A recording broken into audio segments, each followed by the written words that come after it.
Temen Bagas sih tanggapan lu, Bagas tadi siang mokel. Jitak aja ya palanya dia kalau ketahuan mokel. Ya ampun. Cuma ngomong jitak guys. Kena violation 3 hari lagi guys. Astaga, dah. Cuma ngomong jitak bro, jitak bro. Appealnya ditolak lagi dah. Dah guys. Aju bandingnya ditolak bro, nggak bisa live lagi TikTok gua. 3 hari kena ban lagi, baru juga kebuka semalam. Nang leuy.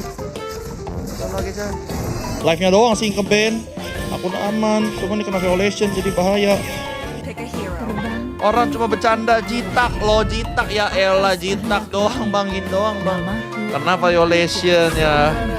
Orang kan bercanda konteksnya.